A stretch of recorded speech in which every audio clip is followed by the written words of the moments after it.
Afternoon.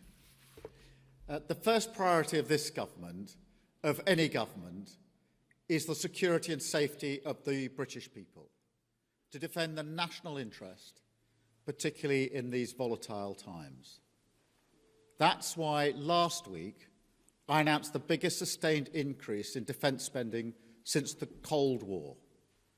That's also why I met President Trump last week, to strengthen our relationship with America, an indispensable partners in defence and security. And it's why this weekend I've been hosting European leaders here in London to work together for the security of the United Kingdom, Ukraine, and Europe as a whole. Through my discussions over recent days, we've agreed that the UK, France, and others will work with Ukraine on a plan to stop the fighting. Then we'll discuss that plan with the United States and take it forward together. The purpose of today's meeting was to unite our partners around this effort, to strengthen Ukraine and to support a just and enduring peace for the good of all of us. Our starting point must be to put Ukraine in the strongest possible position now, so that they can negotiate from a position of strength.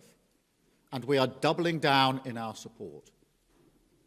Yesterday evening, the UK signed a £2.2 billion loan to provide more military aid to Ukraine, backed not by the British taxpayer, but by the profits from frozen Russian assets.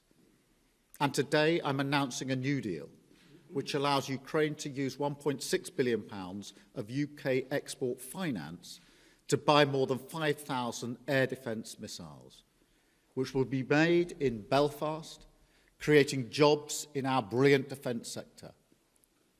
This will be vital for protecting critical infrastructure now and strengthening Ukraine in securing the peace when it comes. Because we have to learn from the mistakes of the past. We cannot accept a weak deal like Minsk, which Russia can breach with ease.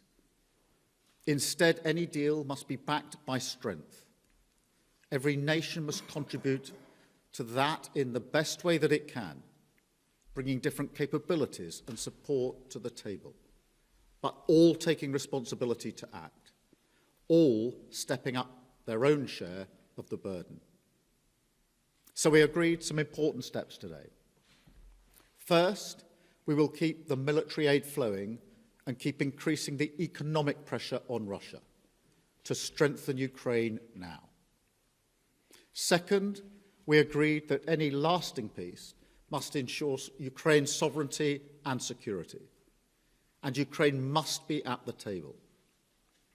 Third, in the event of a peace deal, we will keep boosting Ukraine's own defensive capabilities to deter any future invasion.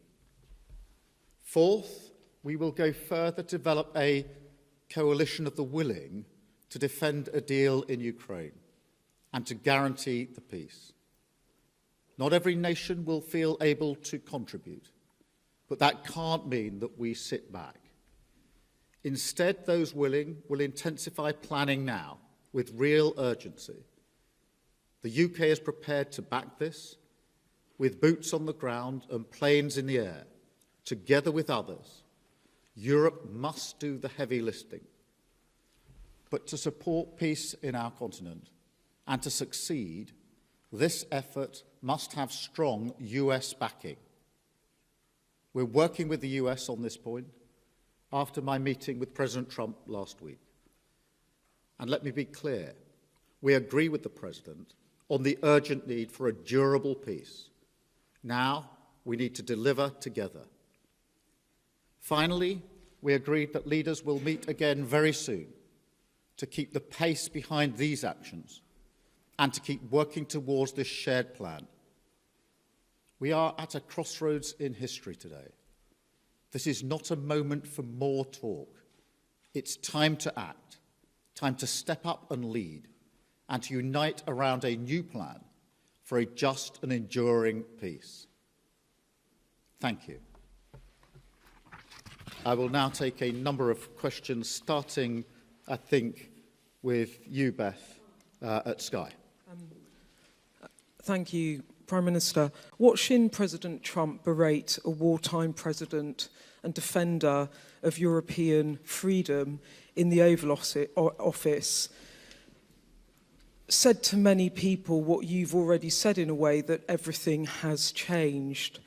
Given that the US has become an unreliable ally, did you as European leaders discuss the prospect of actually going it alone, and actually what the reality of a US pulling out of this, all of this would mean? Do you think you really do need the US? And if you do you think the coalition of the willing will be enough to bring President Trump back around? Thank you. Well, first, in relation to last Friday, nobody wanted to see what happened last Friday, but I do not accept that the US is an unreliable ally. The US has been a reliable ally to the UK for many, many decades and continues to be.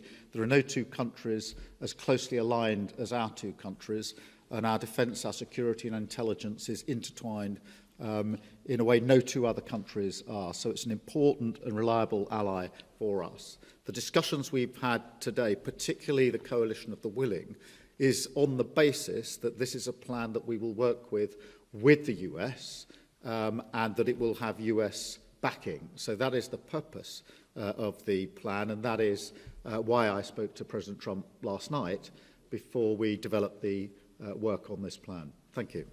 I've got Robert from ITV. Hello. From ITV. Hello. Robert Pearson, ITV. I want to sort of put to you what will be on the minds of millions of British people. With your commitment in the event of a peace deal to deploy British soldiers to Ukraine, is there now a more real prospect of Britain being at war with point of a guarantee for any deal, or if there is a deal, is to preserve the peace.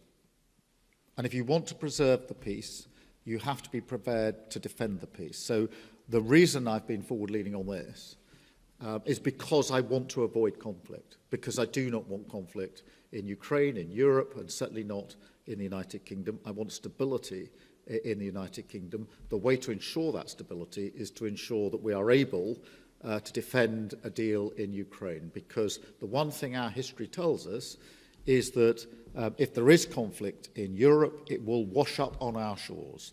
And already in the last 3 years, what's happened in Ukraine has had a massive impact on many working people back here in the United Kingdom, because their bills have gone up, their energy bills have gone up. There's been an instability in our economy caused by that conflict. So we are not unaffected by it.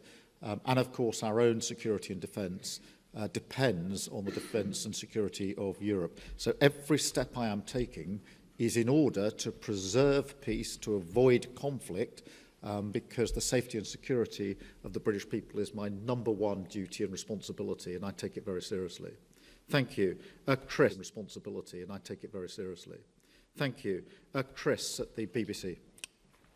Thank you, Prime Minister. Chris Mason, BBC News. After what happened the other night between Presidents Trump and Zelensky, do you feel a greater personal responsibility alongside President Macron and others for delivering a workable peace?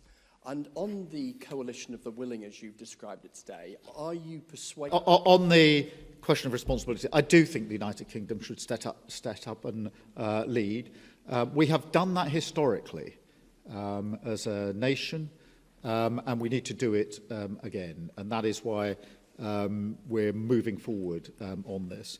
On the coalition of the willing, yes, a number of countries have indicated today that they want to be part of the plan that we are developing. I'll leave them to make their own statements about exactly how they want to make that contribution.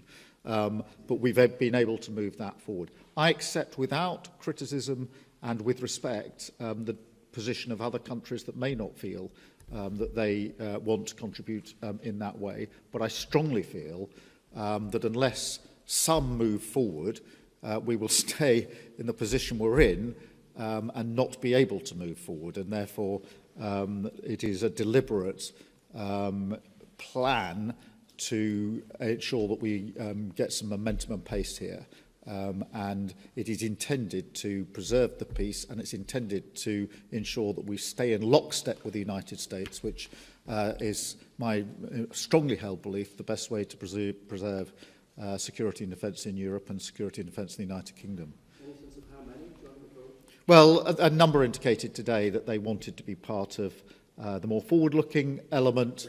I will, rather than speak for them in terms of exactly how they'll make that known and what their contribution will be, I'll leave that to them. But I'm pleased that a number did indicate that they do think that this is a plan worth backing and that they want to play a part in it. And so we've made real progress today in the course of the last few hours. Thank you.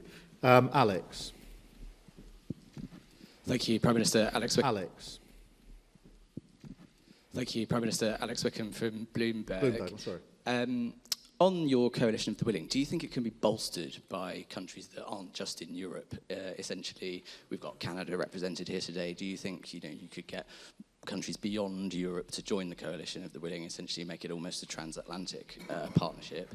And also, in terms of your plan to present back to Donald Trump, how soon do you need to get that done? Is that something that really needs to happen very quickly in days? Thank you. On the countries beyond Europe, obviously we had Canada. They've been working very hard with us on issues like training, and they've been a reliable ally. And I'm encouraging of that because they are already deeply vested in Ukraine. As I say, they've worked on the training, amongst other things.